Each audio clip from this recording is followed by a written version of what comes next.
Welcome back to America's Fairs and Festivals. I saw this beautiful P-51 Mustang aircraft just sitting near the runway, and I had to go talk to the pilot about where and when this magnificent plane had its moment in the sky. 1944. 1944. Yes.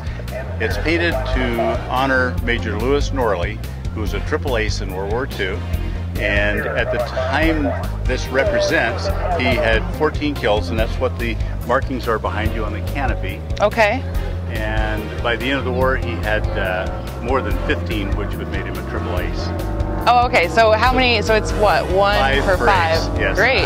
Is this an original plane or is it rebuilt?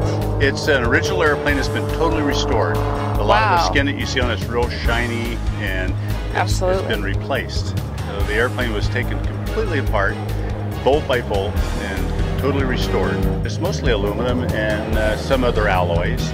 Okay, yeah. And what's the wingspan of this plane? 37 feet. You're asking me all these hard questions, and probably some of these answers will leave me correct. So have you ever had anyone in the back seat of this? I haven't in 30 years flown a Mustang without taking somebody in the back. Oh, that's great. It's such a treasure to get to fly in these things that I figure it's sacrilegious to go with an empty seat. Absolutely, that's awesome. Thank you very much. Oh, you're very welcome, Jessica. Have a great afternoon. Absolutely. Enjoy the air show. Thank you. Okay. See if I can get off this thing. Okay. Let me come down. Well, I did manage to get down, and I spent the rest of my time admiring the wonderful aircraft.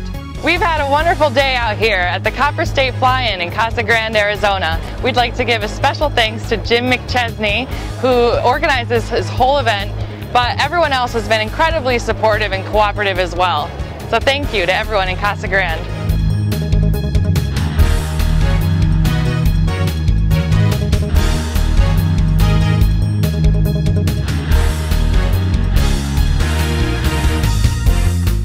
Fairies, trolls, sprites, elves, and ogres, they're all mythical creatures that we dreamed up in our imaginations.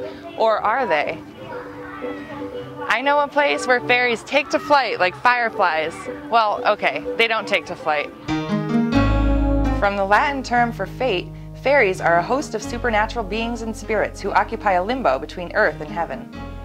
Almost every civilized and uncivilized society has tales of fairies from their history. Some say that fairies are benevolent beings. Some equate them with demons and evil. Western culture often shows fairies as tiny, winged, and good-hearted creatures, like Tinkerbell. The Celtic cultures never spoke of fairies with wings. You decide. Do you like your fairies with wings or without?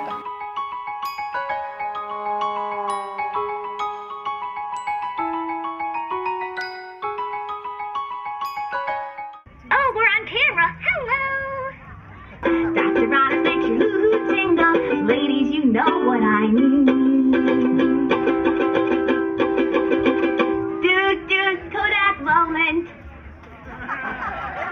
Do hi. Oh, you're a moving camera. Do. Dr. Ron makes your hoo-hoo tingle. I hope you're not getting annoyed. You never know what kind of creatures are lurking at the fairy festival.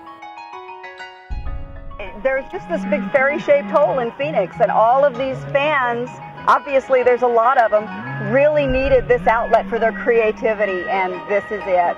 So speaking of the creativity, what kinds of crafts are here? Well, we've got pottery, we've got costumers, we've got fine artists who bring their work out to show as featured artists. We've got kids face painting.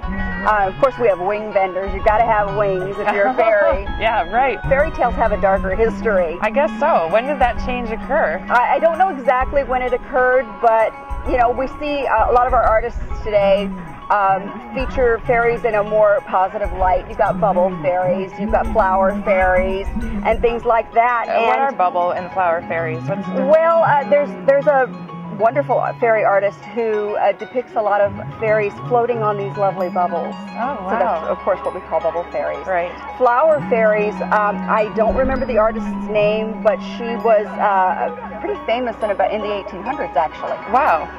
She was a teacher, and she used her students as her models.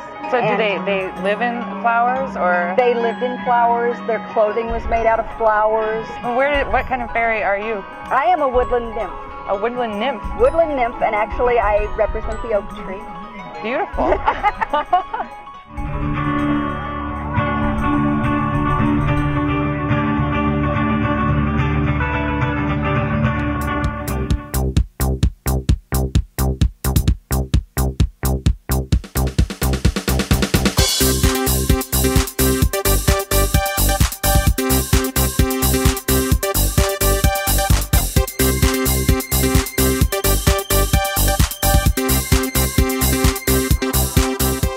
blondes have more fun, or do fawns have more fun?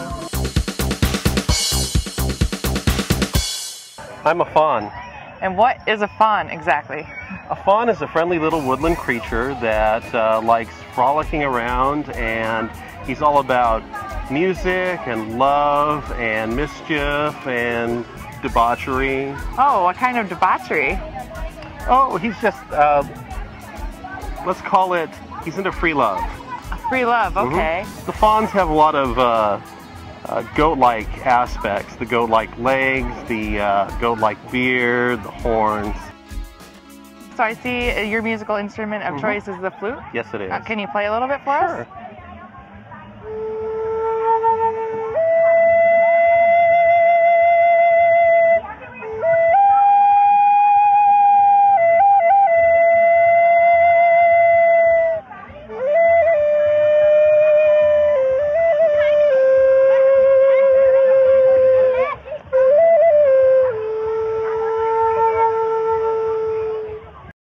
I found out exactly what fairies eat.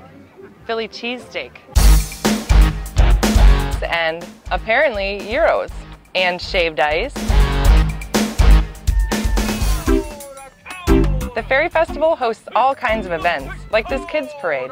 When the sun sets, the fairies frolic at a masquerade ball, where they dance the night away. Tons of mysterious creatures and vendors join the festivities. It's a positive, fun-filled event for the whole family.